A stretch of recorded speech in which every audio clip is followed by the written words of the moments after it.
खासदार सुप्रिया सुळे आज बारामतीच्या दौऱ्यावरती आहेत। बारामतीमधील संपर्क कार्यालयाचं त्या उद्घाटन करतील।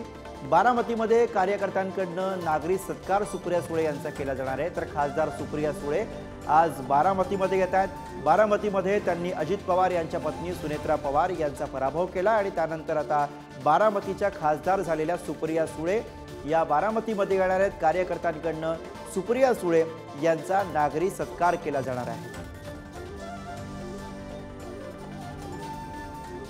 आणि या निमित्तानं बारामतीमध्ये कसं वातावरण आहे सांगतात आमचे प्रतिनिधी जयकुमार जाधव। खासदार सुप्रिया सुळे विक्रमी मतांनी निवडून आल्यानंतर आज पहिल्यांदाच बारामतीच्या दौऱ्यावरती आहेत। त्यांच्यासोबत कर्जत जामखेडचे आमदार रोहित पवार हे देखील बारामतीच्या दौऱ्यावरती असणार आहेत। बारामतीमध्ये दाखल झाल्यानंतर ते बारामतीमध्ये शारदा प्रांगण येथे नवीन संपर्क कार्यालयाचे उद्घाटन करणार आहेत। या ठिकाणी आपण पाहू शकता की नवीन संपर्क कार्यालयाचे उद्घाटन केले जाणार आहे। संपूर्ण तयारी करण्यात आलेली आहे। या ठिकाणी एक असा ट्विस्ट आहे की याच कार्यालयासमोर उपमुख्यमंत्री अजित पवार यांचं देखील पक्ष कार्यालय आहे।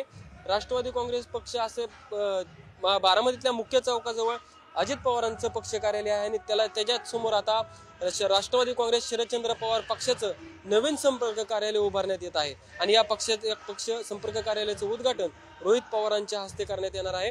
सुप्रिया सुळे आज पहिल्यांदा बारामतीच्या दौऱ्यावरती येणार आहेत। निवडून आल्यानंतर विक्रमी मतांनी ते निवडून आलेले आहेत आणि आज थोड्याच वेळात ते बारामतीमध्ये दाखल होतील। त्यानंतर त्यांचा कार्यकर्त्यांच्या वतीने नागरिक सत्कार केला जाणार आहे। बूथ कमिटीवरती जे पदाधिकारी काम करत होते त्या अधिकाऱ्यांचा सत्कार सुप्रिया सुळे आणि रोहित पवार करणार आहेत। त्यानंतर जनाई सिरसाई उपसा सिंचन योजना असेल त्या ठिकाणी बैठका घेणार आहेत। टंचाईग्रस्त शेतकऱ्यांचे ते गाठीभेटी घेणार आहेत। त्यानंतर ते पुढील दौऱ्यासाठी रवाना होतील।